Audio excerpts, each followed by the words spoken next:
Everybody, welcome once again to your own channel Krishna Singhdeo. Students, आज हम मिल रहे हैं यहाँ पर क्लास 10 के स्टूडेंट्स के लिए। जैसा कि हमेशा हम सैटरडे को करते हैं, हम करते हैं राइटिंग प्रैक्टिस। आज कौन सा सब्जेक्ट पिक करने वाले हैं? आज जो सब्जेक्ट पिक करने वाले हैं वो है economics for class 10 ICSE and हम लोग chapter number 2 elementary theory of demand से कुछ क्वेश्चंस की राइटिंग प्रैक्टिस आज करने वाले हैं। चलिए तो लेट्स गेट स्टार्टेड।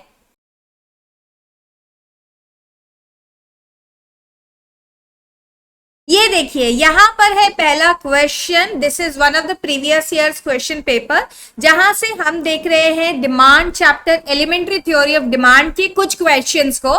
तो यहाँ आपको पहला क्वेश्चन दिखाई दे रहा है, what are normal goods, give 2 examples. Okay, normal goods को डिफाइन करना है एंड फिर उसका एग्जाम्पल देना है।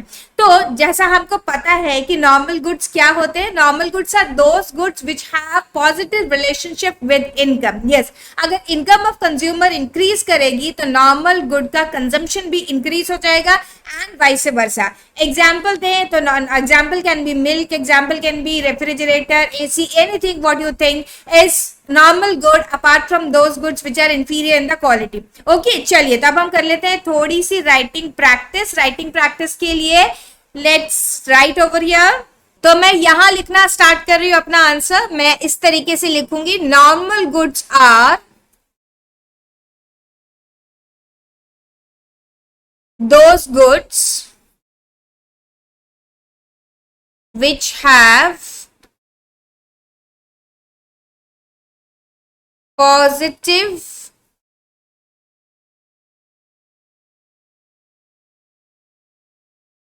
relation with the income of consumer.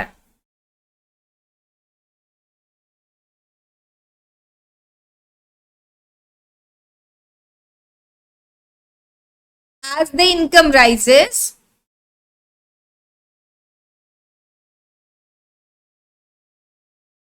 the demand for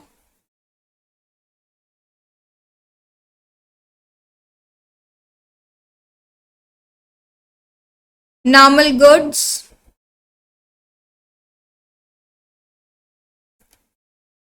increases and vice versa.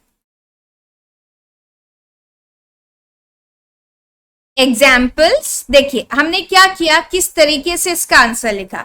हमने पहले ये बताया कि इसका पॉजिटिव रिलेशनशिप है, जहां पर पॉजिटिव रिलेशनशिप ये वाली जो लाइन है, कीवर्ड है, इसे आपको हाईलाइट करना होगा। आप हाईलाइट तो नहीं कर सकते एग्जाम में, अंडरलाइन करना होगा। ठीक है, जैसे इनकम इंक्रीज होती है, with as a income rises the demand for normal goods increases. okay, इस तरीके से हमें अपना आंसर लिखना है। देन हमसे 2 पार्ट में क्वेश्चन पूछा गया था। पहले पूछा गया था what is a normal good and then बोला गया था एग्जाम्पल बता दीजिए। तो example can be AC, example can be TV.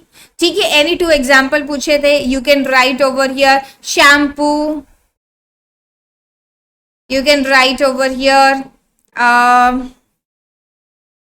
Food items, all these are called food items. नहीं, फूड आइटम्स नहीं लिखती हूँ क्योंकि फूड आइटम्स में इंफीरियर गुड्स भी आते हैं, तो मैं यहाँ पर लिख देती हूँ मिल्क। इस तरीके के कोई भी 2 एग्जाम्पल यू कैन राइट। तो हमने अब पूरा आंसर लिख दिया है स्टूडेंट, जो हमसे डिमांड करी गई थी अकॉर्डिंग टू दैट हमने पूरा आंसर लिख दिया है। और आई होप आपको ये क्लियर है। एक और क्वेश्चन करेंगे, ये 2 मार्क का क्वेश्चन था, 2 मार्कर के लिए इतना जस्टिफाई है। एक और क्वेश्चन हम देखेंगे, अच्छा क्वेश्चन था। वापस ले चलती हूँ मैं आपको यहाँ पर। ये देखिए, यहाँ पर क्वेश्चंस हैं।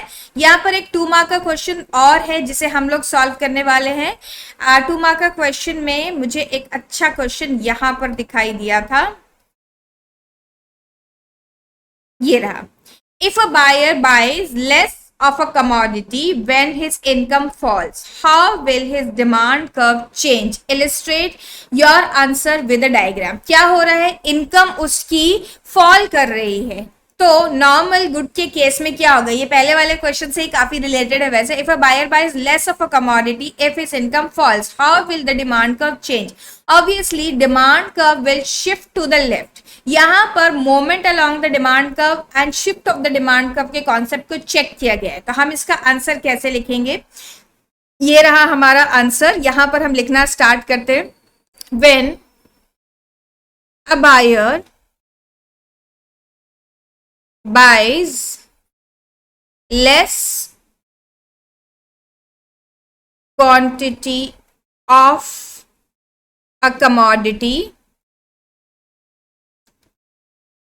with the fall in income,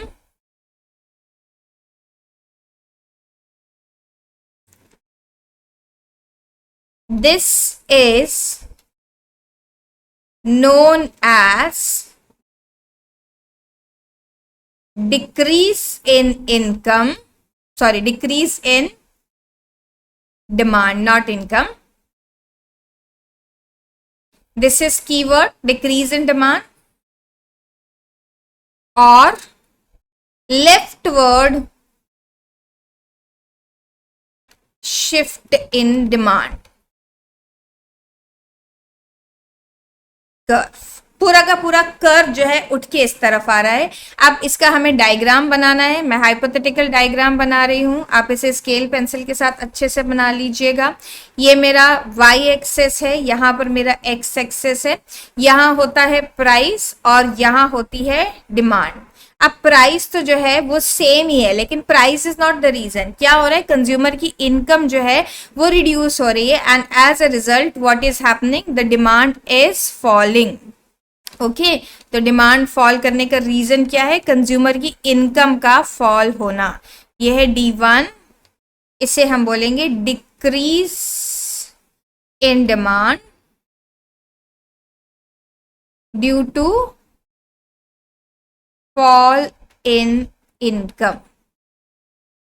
okay, ये था आपका Q1 एंड ये है Q2 और इस तरीके से डिमांड जो है डिक्रीज हो गई।